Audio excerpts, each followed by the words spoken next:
जनपद अयोध्या की तहसील बीकापुर में भागवत कथा का आयोजन किया गया, जिसमें पांडा के पूर्वा में अंतर्राज्यीय कथा व्यास आचार्य सुरेंद्र शास्त्री ने अपनी 153वीं भागवत कथा को विश्राम देते हुए कहा कि नवरात्र में भागवत कथा सुनने का विशेष महत्व है, क्योंकि नवरात्र के प्रथम दिन ही सृष्टि का शुभारंभ हुआ था। वहीं पर सभी ग्रामवासियों के सहयोग से प्रतिवर्ष चैत्र नवरात्र में पूजा नवन कर एवं विशाल भंडारे का आयोजन किया जाता है। पांडा के पूर्वा सभी ग्रामवासियों का मानना है कि इससे माता रानी सभी क्षेत्रवासियों पर अपनी कृपा दृष्टि बनाए रखती है। ये देखते हैं हमारे अयोध्या संवाददाता पवन कुमार सिंह की महाराज जी से खास बातचीत। मौजूद हूँ जनपद अयोध्या के खपराडी में, जहाँ पर श्री 108 श्री सुरेंद्र शास्त्री जी महाराज पूरे हिंदुस्तान में धर्म का प्रचार करते रहते हैं। आइए इनसे पूछते हैं कि अगर नवरात्र चल रहा हो तब भागवत कथा हो तो उसका क्या महत्व होता है। आइए पूछते हैं।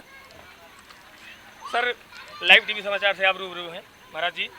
हम जानना चाहते हैं, अगर नवरात्र में भागवत कथा सुनी जाए तो क्या महत्व होता है इसका?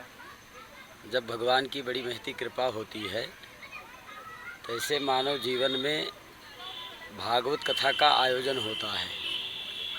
और जो ये बसंतीय नवरात्र का कार्यक्रम चल रहा है, इसी दिन नवरात्रि के प्रथम दिवस ही सृष्टि का शुभारंभ हुआ है।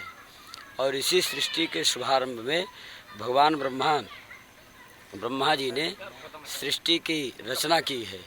और ऐसे सृष्टि की रचना करते करोड़ों जन्म के पाप भागवत कथा श्रवण करने से विनष्ट हो जाते हैं। महाराज जी, अभी तक कितनी भागवत आपके द्वारा कही गई है?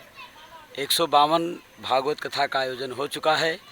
153 नंबर की कथा का आयोजन अमेठी जनपद की पवित्र पावन धरित्री पर 13 तारीख से शुभारंभ होगी, जो कि अनवरत कई वर्षों से ये भागवत कथा का आयोजन चल रहा है, जिसमें यज्ञ का कार्यक्रम, जिससे यज्ञ में आहुति प्रदान करने से तमाम सारे संसारिक जीवन में आज व्याध और रोगों को विनष्ट करने की सामर्थ्यता होती है।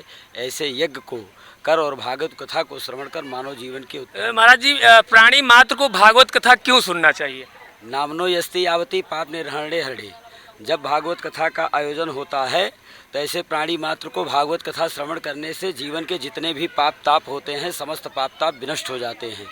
और भागवत कथा का जब मानव जीवन में तभी सुलभ हो पाता है जब कई जन्मों का पुण्य समुचित होता है, पाप राशि भी नष्ट होती है, तो मानव जीवन में भागवत कथा श्रवण करने का पूर्ण लाभ मिल जाता है। बहुत बहुत धन्यवाद महाराज जी। तो भैया, श्री 108 श्री आचार्य सुरेंद्र शास्त्री जी महाराज थे, जो कि भागवत कथा के प्राणी मात्र को भागवत कथा क्यों सुननी चाहिए, इससे क्या लाभ मिलता है, अभी आप देखें। लाइव टीवी समाचार के लिए पवन कुमार सिंह, अयोध्या।